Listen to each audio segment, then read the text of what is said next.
പാതിവില തട്ടിപ്പ് കേസിലെ പ്രതി ആനന്ദകുമാറിനെ പൂജപ്പുര ജയിലിലേക്ക് മാറ്റി. മൂവാറ്റുപുഴ കോടതിയുടെ ഉത്തരവിന്റെ അടിസ്ഥാനത്തിലാണ് നടപടി. റിമാൻഡിലായ ആനന്ദകുമാർ സ്വകാര്യ ആശുപത്രിയിൽ ചികിത്സയിലായിരുന്നു.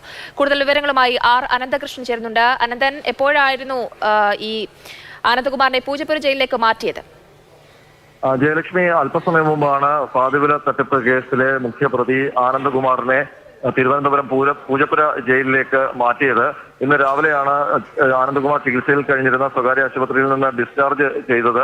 തുടർന്ന് മൂവാറ്റുപുഴ ജയിലിലേക്ക് കൊണ്ടുപോകാനുള്ള ശ്രമം അന്വേഷണ ഉദ്യോഗസ്ഥർ നടത്തി. എന്നാൽ യാത്ര ചെയ്യാൻ പറ്റുന്നില്ല എന്നായിരുന്നു ആനന്ദകുമാറിന്റെ മറുപടി. ഇതേ തുടർന്ന് മൂവാറ്റുപുഴ കോടതിയിൽ പ്രത്യേക അപേക്ഷ നൽകി അനുമതി വാങ്ങിച്ചുകൊണ്ടാണ് ഇപ്പോൾ പൂജപ്പുര ജയിലിൽ പ്രവേശിപ്പിച്ചിരിക്കുന്നത്. അതിനു മുൻപ് ഫോർട്ട് ആശുപത്രിയിൽ, തിരുവനന്തപുരം ഫോർട്ട് ആശുപത്രിയിൽ എത്തിച്ച് വൈദ്യപരിശോധനയും പൂർത്തിയാക്കിയിരുന്നു.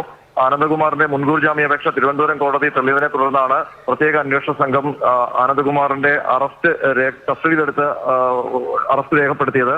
രേഖാസ്വാസ്ഥ്യത്തെ തുടർന്ന് അന്ന് തന്നെ തിരുവനന്തപുരത്തെ സ്വകാര്യ ആശുപത്രിയിൽ പ്രവേശിപ്പിക്കുകയായിരുന്നു. തുടർന്ന് കോടതി ആനന്ദകുമാറിനെ മൂവാറ്റുപുഴ സബ് ജയിലിലേക്കാണ് റിമാൻഡ് ചെയ്തത്. ഇത്ര ദിവസവും സ്വകാര്യ ആശുപത്രിയിൽ ചികിത്സയിലായിരുന്നു.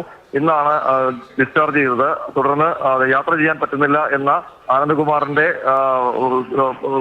മറുപടി കണക്കിലെടുത്തുകൊണ്ടാണ് മൂവാറ്റുപുഴ കോടതിയുടെ പ്രത്യേക അനുമതിയോടെ തിരുവനന്തപുരം പൂജപ്പുര ജയിലിൽ പ്രവേശിപ്പിച്ചിരിക്കുന്നത്.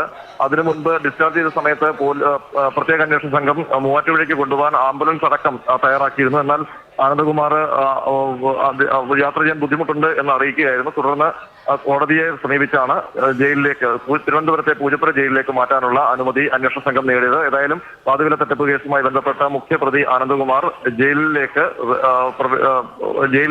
മാറ്റിയിരിക്കുന്നു. ശരി അനന്തൻ. റിമാൻഡിലായിരുന്ന ആനന്ദകുമാർ സ്വകാര്യ ആശുപത്രിയിൽ ചികിത്സയിലായിരുന്നു. അവിടെ നിന്നാണ് അദ്ദേഹത്തെ ഇപ്പോൾ പൂജപ്പുര ജയിലിലേക്ക് മാറ്റിയിരിക്കുന്നത്. ആർ അനന്തകൃഷ്ണനാണ് വിവരങ്ങൾ നൽകിയത്.